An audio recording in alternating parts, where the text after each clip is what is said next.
komunikasi menjawab apabila ada hal-hal yang perlu kita tanyakan. Dan yang kedua, kami mengucapkan banyak terima kasih kepada Bapak selaku narasumber pada saat ini, karena kita berharap dari kebersamaan keluarga dan komunikasi sipil sehingga kami bersedia memberikan dan membagi pengetahuan dan pengalaman bagi kita untuk mengikuti jejak mereka. Mungkin itu ya harapan kami dulu. Terima kasih. Kami mohon kesediaan kita untuk mengimplementasikan apa yang kita dapat kepada kami semua sebagai bahan untuk bagi teman-teman yang sedang mengikuti dulu pembelajaran. Ini sudah waktu yang seluas-luasnya. Saya berikan kepada Bapak.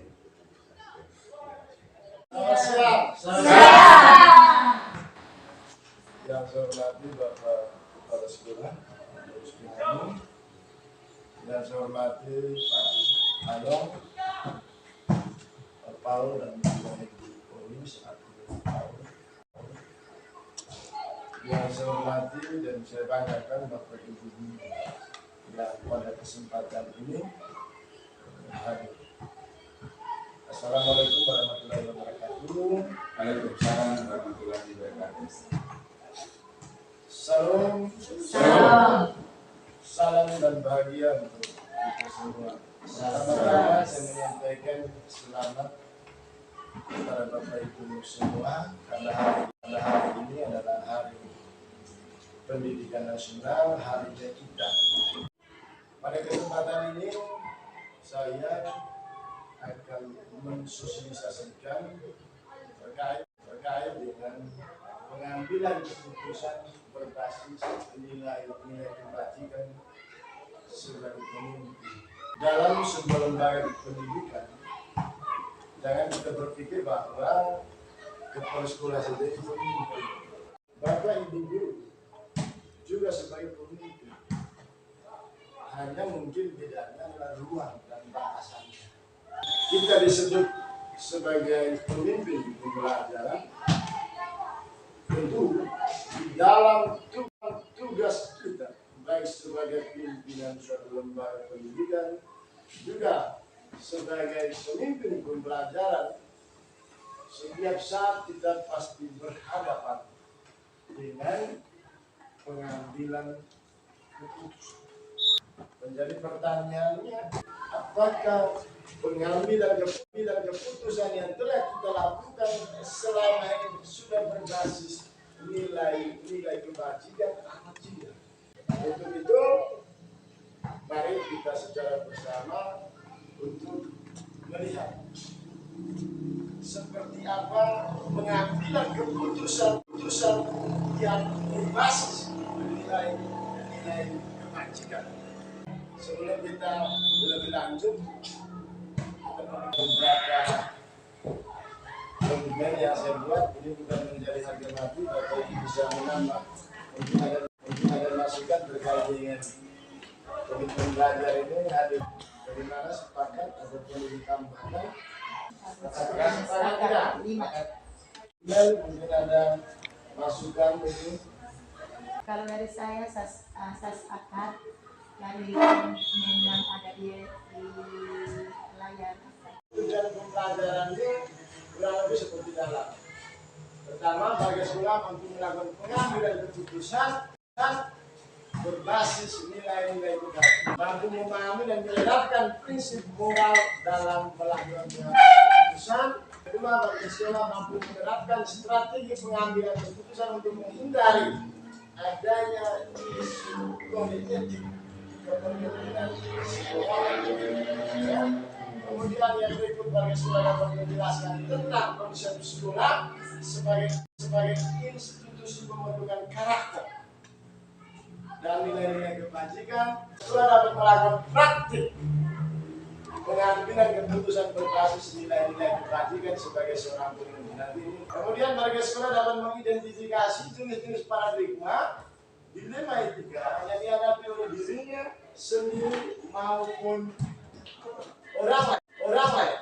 Bagi sekolah dapat memilih 3 prinsip yang dapat dilakukan untuk membuat keputusan dalam dilema 3. Sekolah dapat menerapkan 9 langkah pengambilan dan pengujian keputusan yang diambil dalam dilema etika. Bapak Ibu yang saya hormati, itu ada sebuah pernyataan. Mengajarkan anak menghitung itu baik. Namun, mengajarkan mereka apa yang berharga atau utama adalah yang terbaik. Saya minta tanggapan terkait dengan ini. Saya mengapresiasi terkait dengan sasaran kegiatan pemantik ini, bahwa mungkin ada targetnya sendiri, bahwa ada khususan dalam cakupan secara keseluruhan dalam artian seperti yang kita sampaikan tadi itu, bahwa apa menjadi tanggung jawab utama dari seorang guru itu bukan hanya memberikan pengetahuan, tetapi bagaimana tanggung jawab guru sebagai seorang pendidik dalam hal ini membina, mendidik dan sebagainya. Ada khususan yang menjadi target strategi. Terima kasih Pak. Mungkin kepala sekolah. Baik, saya bukan memenuhi pengalaman pikiran. Pertama, terima kasih kita mengajar menghitung seperti yang dengan dasarnya itu hal yang biasa dan wajar. Lalu diimplementasikan bagaimana menghitung ini bisa menjadi berharga manakala apabila diterapkan kepada kehidupan anak setiap saat. Lalu kita di luar seperti yang disampaikan awal oleh Pak Paul, bahwa di dalam kelas kita dikategori sebagai pemimpin dalam arti untuk mengkoordinir kelas. 3 hal-hal yang perlu dipertimbangkan dalam mengambil sebuah keputusan di dalam menerapkan pengetahuan itu adalah pertimbangan. Mungkin pengetahuannya nomor yang berikut, dan hal yang paling utama adalah perilaku dan karakter daripada siswa, sehingga semua kebijakan yang kita ambil dalam menentukan anak itu bisa belajar dengan baik didukung oleh perilaku yang menunjang pengetahuan yang ada. Ini cukup sasaran sehingga nanti dalam mengambil kebijakan ini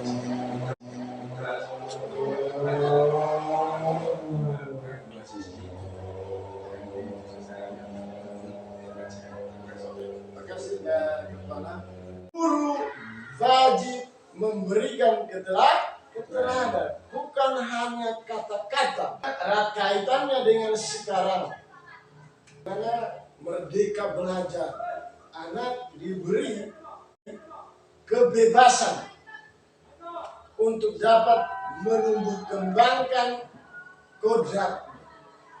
Tugas kita adalah menuntut.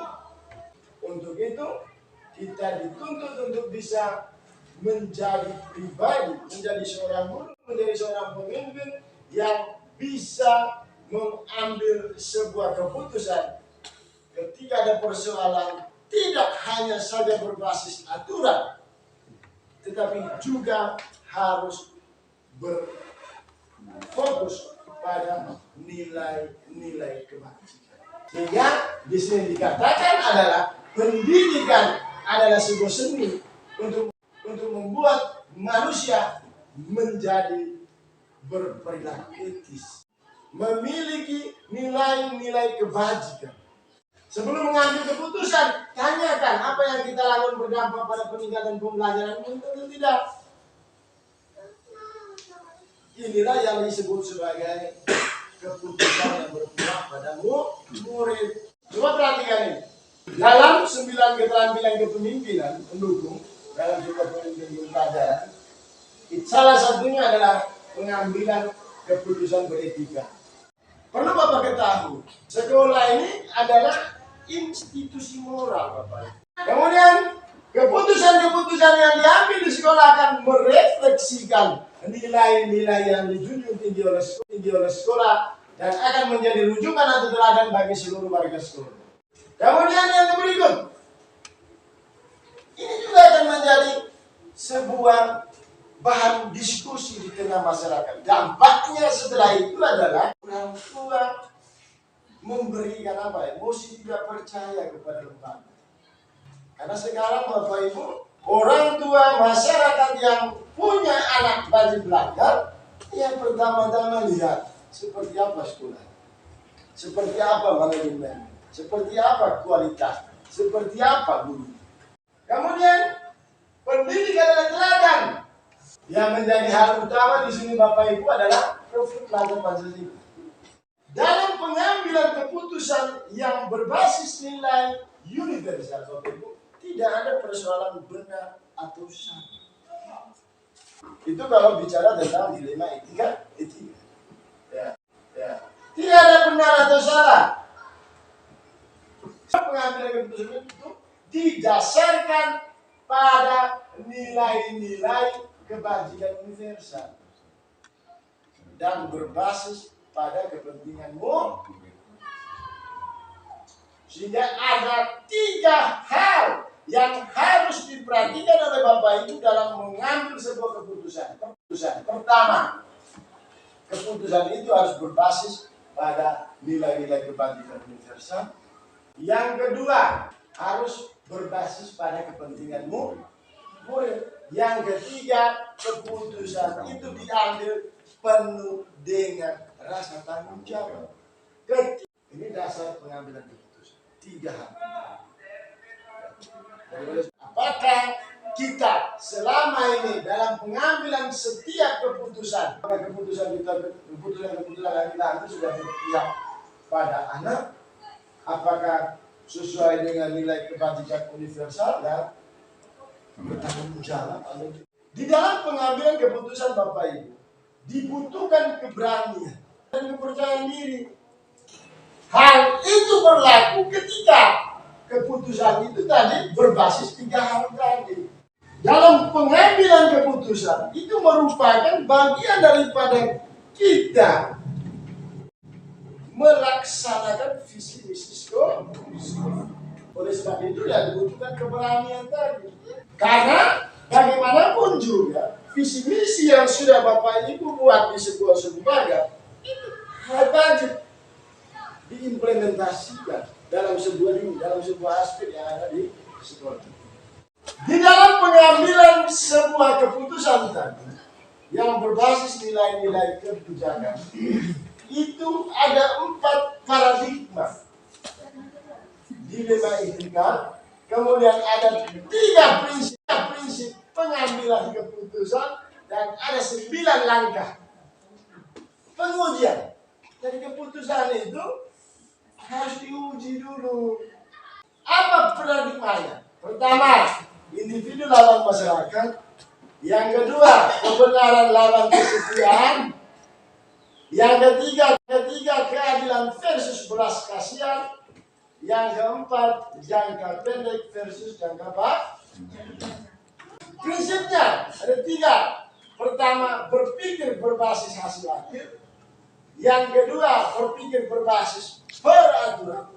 Yang ketiga, berpikir berbasis rasa peduli.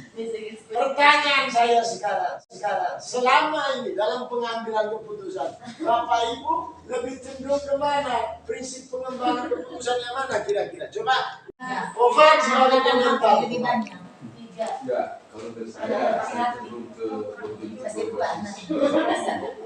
Artinya riset pribadi berdasarkan kebijakan yang saya alami bahwa hubungan keluarga juga lemah di sekolah muslim. Yang berikut, 4 paradigma ini dalam sebuah pengambilan keputusan terkadang menurut kita benar, tetapi orang tidak sepakat. Kita bertahan dalam kebenaran itu. Tadi saya sudah sampaikan bahwa berbicara tentang pengambilan keputusan berbasis dilema etika itu bukan persoalan benar salah. Ini berdasarkan pemahaman saja. Kemudian yang berikut, kebenaran lawan rasa kesedihan.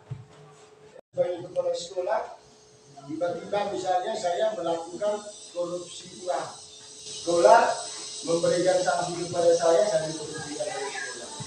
Tetapi ketika tiba-tiba saya mencari pekerjaan di tempat lain, dan di tempat itu memberikan rekomendasi, yang memberikan rekomendasi. Pertanyaannya, apakah Bapak Kepala Sekolah tangani rekomendasi itu? Menurut Bapak Ibu, saya sudah melakukan kesalahan dan saya akui saja.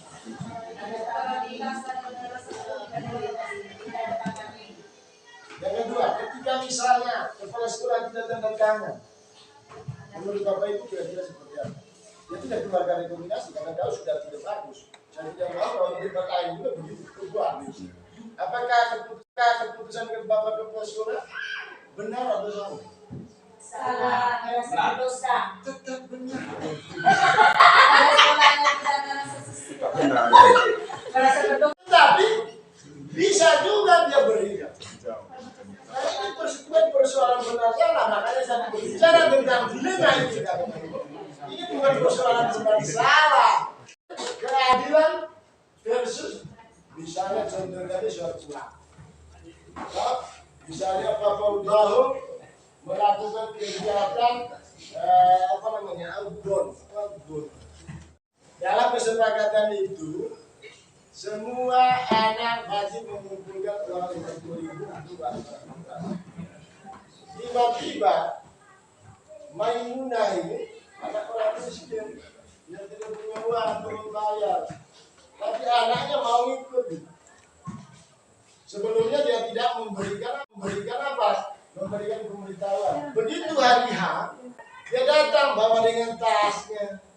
Bahkan datang orang tua yang minta menyampaikan kepada Pak Polgah begini, anak orang sebab masih aku jatuh celak anjing gue gerak boleh kegiatan itu ku baca tapi gue yang bisa saja Pak Paul Bau ini dia bilang tidak bisa kenapa tapi bisa juga seperti jawaban Bapak Paul tadi ngaji lagi. Yang terpenting bangun komitmen. Tetapi dampaknya adalah bisa saja orang tua yang sudah membayar protes kepada Bapak. Sudah. Udah zaman numpung sampai jalan. MT bayar Simo. Bisa juga begitu. Ya, inilah yang disebut nilai-nilai kebajikan baru. Kemudian yang berikut jangka pendek versus jangka panjang. Saya ambil contoh kasus hamil. Peraturan kita di sekolah ini kasus hamil itu adalah kasus luar biasa dan sekolah berhak untuk memberhentikan yang bersangkutan. Di dalam pengambilan sebuah keputusan, tengok pada dekat-dekat. Kita harus kaji baik. Kira-kira dari masalah ini kita menganut berada pada paradigma mana? Apakah paradigma individu lawan masyarakat, kebenaran lawan kesetiaan, atau keadilan versus belas kasih, atau jangka pendek jangka panjang? Hal utama yang kita harus lakukan adalah mengidentifikasi. Ada dua hal, ada yang namanya bujukan moral. Ada namanya didelanjutkan. Kalau bujukan moral ini persoalan benar saja. Contoh, penerbit datang ke sekolah tabang, secara substansi konten dan sebagainya di sini lebih baik. Kemudian yang kedua, dia tidak terdaftar sebagai salah satu penyedia yang diakomodir oleh pemerintah. Tetapi dia menawarkan fee, diberi bunga dulu. Fee-nya 3%. Pertanyaannya sekarang, kita pilih yang mana? Apakah kita pilih karena fee? Atau karena kebutuhan moral? Kita tidak butuh. Bukunya tidak butuh, kita. Ya. Tetapi karena fee, kita pilih. Maka ketika kita pilih karena fee, maka Bapak Ibu sudah terjebak dalam kebutuhan moral. Kita sebabnya maka sebelum kita mengambil keputusan kita harus betul-betul melakukan identifikasi. Bukan hanya kepala sekolah, itu juga Bapak Ibu. Misalnya mereka itu katakan aku bisa lulus sedana. Selain apa? Berhadapan dengan hukum. Mari kita lagi sudah tidak memiliki nilai-nilai kebajikan itu dari siapa? Sementara di dilema etika tadi, setiap keputusan yang kita ambil ini bukan persoalan benar salah, tetapi ini adalah masalah benar versus benar. Oleh sebab itu ketika keputusan itu menyangkut dengan masalah dilema etika, jangan takut. Inilah pentingnya kita lakukan identifikasi. Kita lihat perbedaannya. Rujukan moral itu ketika seseorang harus memilih dan membuat keputusan antara benar dan salah. Benar ketika dia tidak melakukan. Salah ketika dia bisa melakukan hal yang tidak sesuai dengan. Sementara tentang kasus dilema etika, ketika seseorang harus memilih antara dua opsi, tetapi kedua-duanya menyangkut masalah moral dan ini masalah benar-benar. Secara moralnya benar, tetapi saling bertentangan. Contoh, ini tentang individu lawan masyarakat.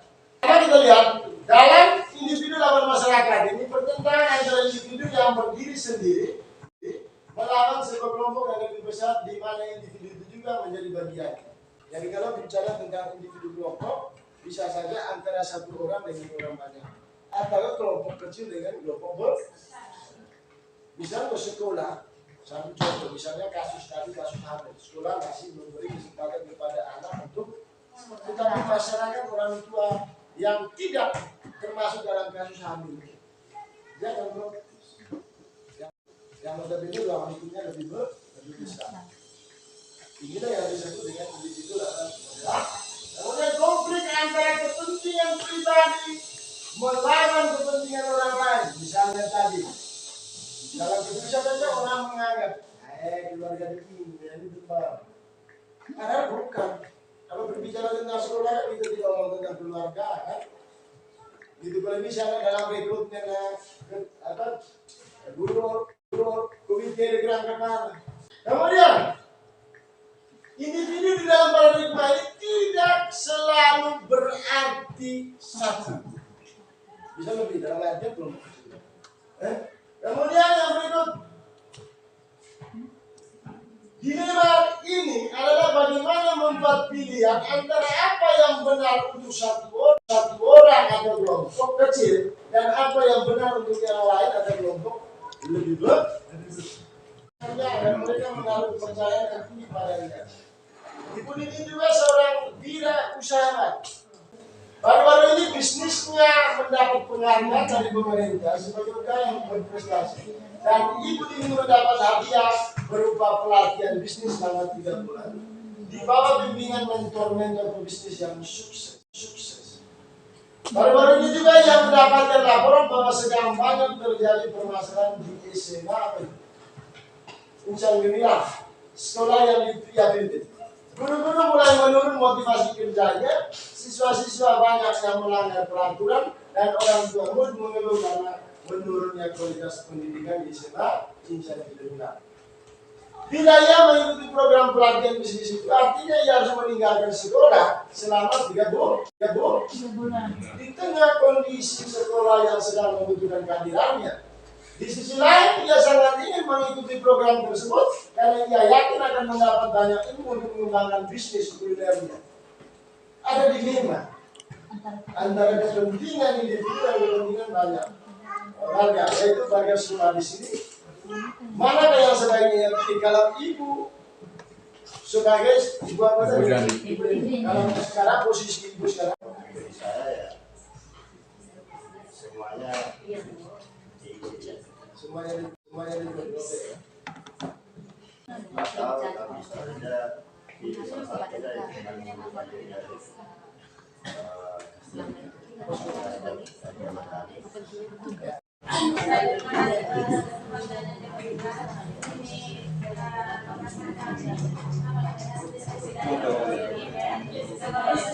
organisasi Kami saya. akan mengapresiasi kalau secara pribadi kami kasih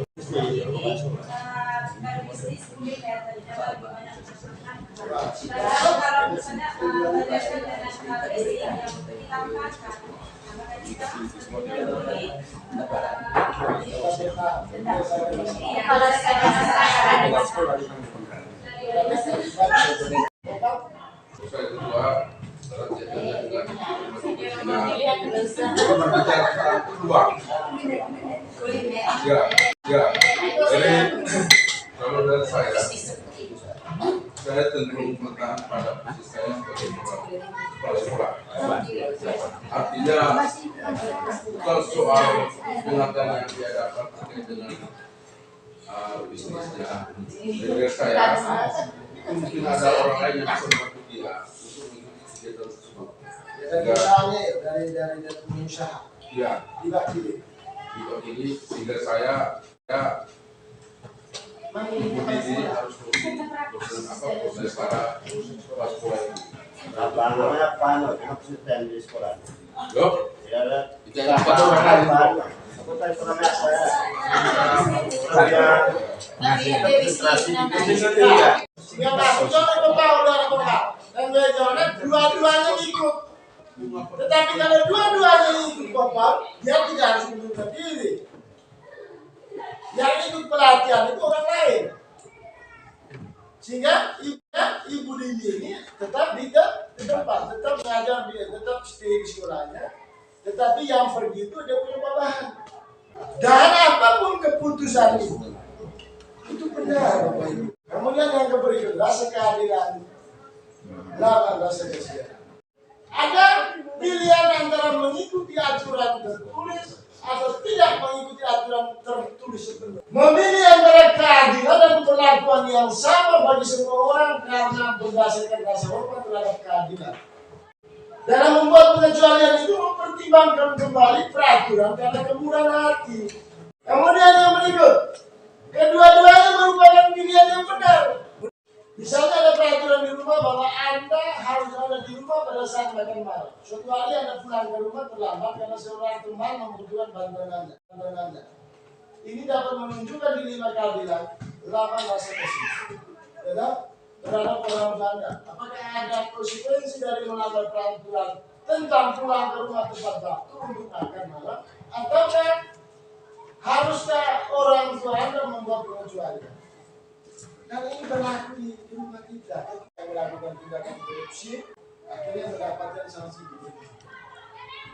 Tapi ketika misalnya di sekolah lain membutuhkan rekomendasi dari kepala sekolah, apakah kepala sekolah bisa menerima atau tidak? Sehingga ketika kita guru, kita harus bilang dulu, jangan sampai kita protes dengan jangan seperti kerana. Berarti ada faktor tertentu yang sudut pandang tertentu yang didepankan oleh kepala sekolah. Pikir bagaimana anak kerja. Karena kita kan sudah kasih. Sekarang tanggapannya dengan banyak seperti yang saya gambarkan di awal tadi. Paradigma ini paling sering terjadi dan mudah dipaham, mudah diamalkan. Kadang kita harus memilih antara yang terbaik untuk saat ini dan yang terbaik untuk masa depan, masa yang akan datang. Makanya dalam pengambilan keputusan kita lihat apakah untuk masa depannya ada manfaatnya enggak, untuk jangka pendeknya ada manfaatnya enggak, dikaji betul Bapak Ibu. Kemudian paradigma ini bisa terjadi di level personal dan permasalahan sehari-hari, baik di lingkungan hidup dan juga lingkungan secara global. Kemudian orang tua kadang harus membuat pilihan. Mereka harus memilih antara seberapa banyak uang untuk digunakan. Ini contohnya. SMA Permata adalah sekolah swasta dengan model prestasi yang membanggakan. Tahun ini, seperti biasa yayasan akan mengadakan rapat. Yayasannya meminta hanya satu program penting yang harus diakomodir oleh yayasan. Sementara sekolah menganggap ada 2 program penting yang harus dilakukan tahun ini. Tapi kan yayasan itu kan penuh, ya kan? Sehingga seorang kepala sekolah dituntut untuk memilih keputusan mana yang harus digunakan. Jangan sampai ada penyesalan. Mana yang kita prioritas, sehingga nanti dibuatkan skala prioritas. Ada 3 prinsip Bapak Ibu. Seperti yang saya katakan tadi, ada prinsip berbasis hasil akhir, berpikir berbasis peraturan, berpikir berbasis alasan dulu. Ya. Dan berikut, memutuskan sesuatu dengan pemikiran apa yang Anda harapkan orang yang lakukan terhadap Anda. Inilah yang disebut sebagai fikih berdasarkan rasa. Setiap keputusan Bapak Ibu, sebelum Bapak Ibu memutuskan, perlu dilakukan penguji. Boleh kita dari angka tadi sudah katakan, oh ini individu dalam kelompok, ya kan? Rasa keadilan versus rasa belas kasihan dan sebagai tanda panggil. Tetapi sebelum kita menetapkan itu harus diuji. Itulah sebabnya setiap keputusan harus dipikirkan baik-baik. Kalau bisa diskusikan. Siapa-siapa orang dilibatkan, kita kaji. Seperti apa langkah-langkahnya? Pertama, Bapak Ibu, apa nilai-nilai yang saling bertentangan dalam kasus tersebut? Siapa yang terlibat dalam situasi tersebut? Contoh kasus Ibu Dini tadi. Tentu di dalamnya ada guru yang sedang memiliki persoalan. Selain guru, jelas ada tenaga kependidikan di dalam situ toh. Ada siswa, ada masyarakat, ya, ada komite, betul. Kemudian di sisi lain ada mentor-mentor tadi. Toh, ada dia punya karyawan, ada dia punya perusahaan. Itulah semua apa yang terlibat dalam situasi. Kita data, tulis. Kemudian, apa fakta-fakta yang relevan dengan situasi tersebut? Contoh, Ibu Dini tadi. Di sekolah ini ada masalah. Ya kan? Yang kedua, fakta berikut, Ibu Dini ini termasuk pengusaha yang sukses. Kemudian dia diberikan kesempatan mengikuti pelatihan selama 3 bulan. Itu didata.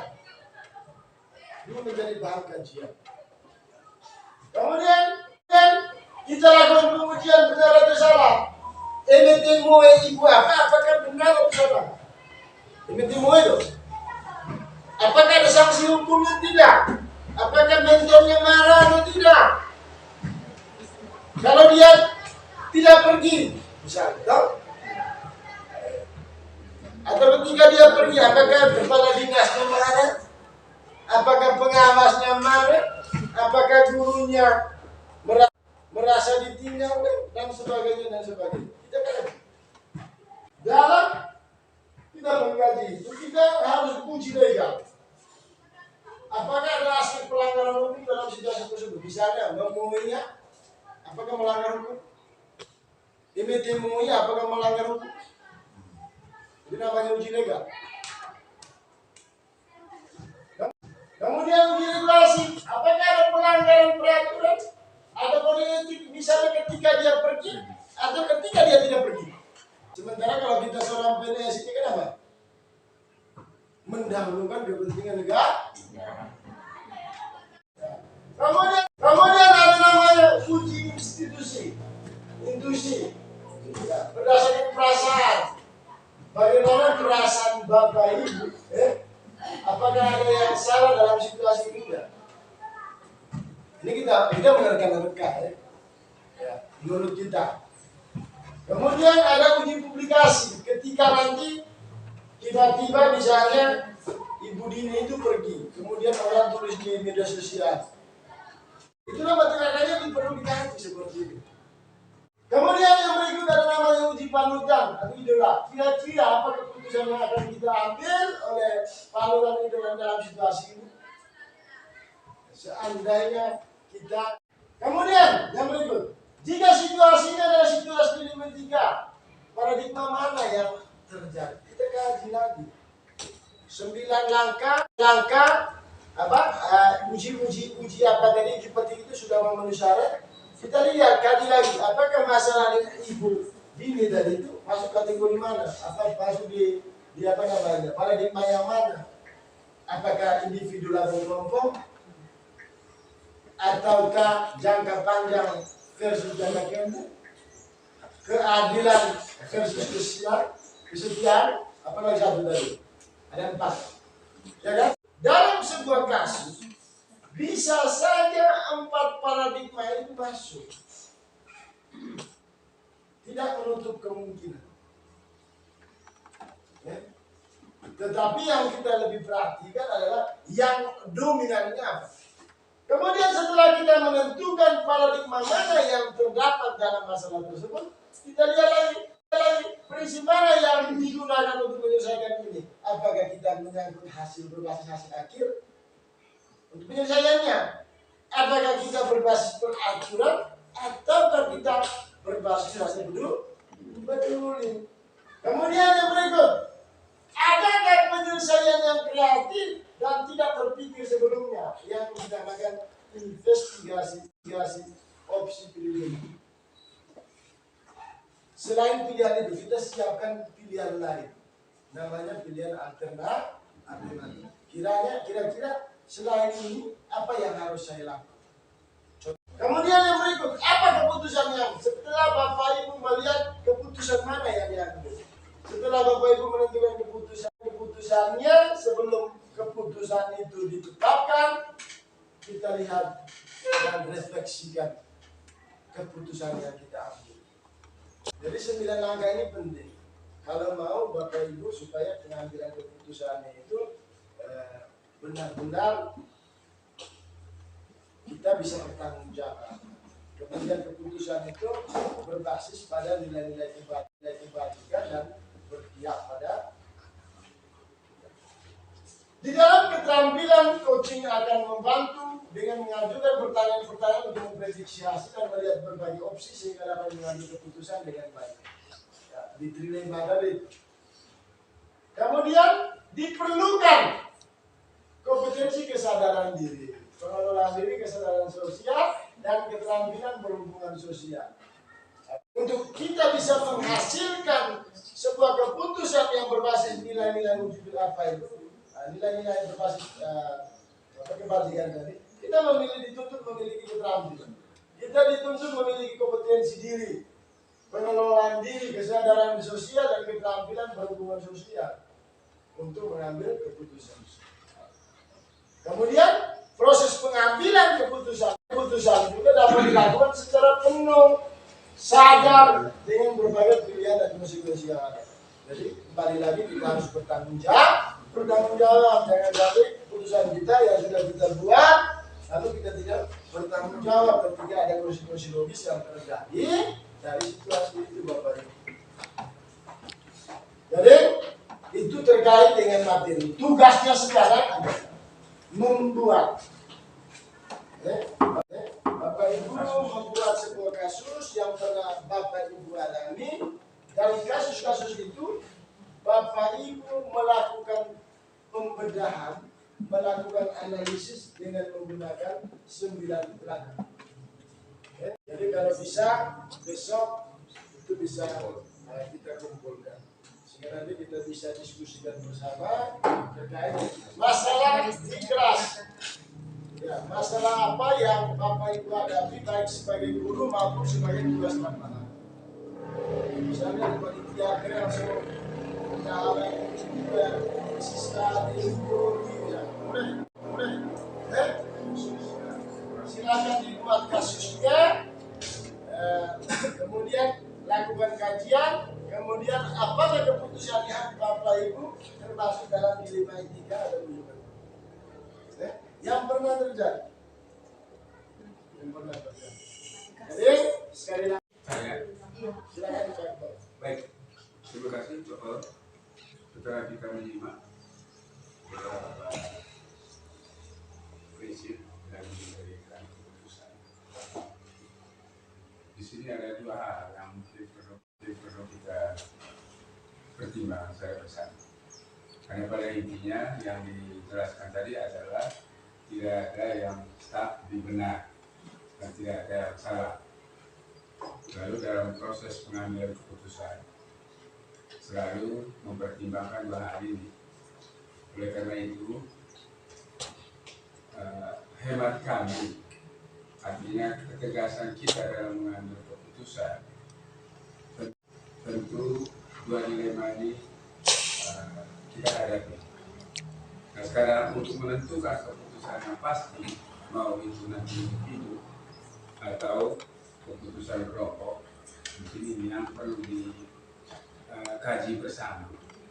Misalnya, kalau nanti keputusan individu itu diambil oleh teman-teman dulu, lalu ada indikasi dari kelompok yang tidak setuju misalnya, lalu yang terakhir, artinya suka tidak suka, sama kalau suka tidak suka, ada anak itu harus diselamatkan dengan konsekuensi pribadi. Itu saya perlu dilematis menurut saya, artinya jangan menentukan ketegasan bersama. Apakah kita sebelum menuju ke individualnya ada seperti musyawarah secara bersama dengan program yang dihadapi. Nah ini baru dikaji untuk pribadi. Jadi dipenuhi akuna. Ya, terima kasih Pak Kepala Sekolah atas tanggapan. Memang berbicara tentang masalah hati-hati ya, masalah dilematika dan rujukan moralnya hati-hati. Memang pertama dari dua masalah ini yang kita kedepankan adalah kolaborasi. Jangan sampai kita memutuskan sesuatu itu hanya berdasarkan ego sendiri, berdasarkan pertimbangan sendiri. Kalau bisa itu selalu didasarkan pada diskusi. Itu satu. Kemudian yang kedua, ketika masalahnya adalah masalah dilema etika, ini yang membutuhkan pertimbangan berdasarkan 4 paradigma dan 4 prinsip dan 3 paradigma dan 4 paradigma dan 3 prinsip. Tetapi kalau masalahnya adalah bujukan moral, ini dibagi. Tetapi tahapannya Bapak Ibu, apakah kita bisa mau katakan ini masalah bujukan moral, ini masalah dilema? Kita kaji dulu menurut 9 angka. Kalau semua 9 angka ini terpenuhi, maka masalah itu dikategorikan sebagai dilema etika. Maka dalam pengambilan keputusan secara kolaborasi atau secara individu, itu jangan berlaku karena keputusan kita adalah benar. Apapun keputusan kita benar, sekalipun ada orang yang makanya kan setelah kita lihat uji tadi itu kan kita harus kontrol lagi masalah ini masuk di paradigma mana. Kemudian keputusan yang kita ambil yang tepat itu menggunakan prinsip yang mana? Apakah berbasis aturan? Apakah berbasis hasil akhir? Apakah berbasis masa dulu? Tapi poinnya adalah kita harus hati-hati, teliti di dalam melakukan itu. Ya. Dan memang dalam pengambilan keputusan itu adalah putus maka ada bicara artinya butuh dia punya keterampilan, butuh pengetahuan, butuh waktu, butuh kesabaran untuk kita bisa melatih diri supaya tidak. Untuk itu sebelum saya menyampaikan terima kasih banyak atas kesempatan yang diberikan oleh sekolah ini untuk saya bisa mensosialisasikan terkait dengan pengambilan keputusan berbasis nilai-nilai kebajikan sebagai seorang pemimpin.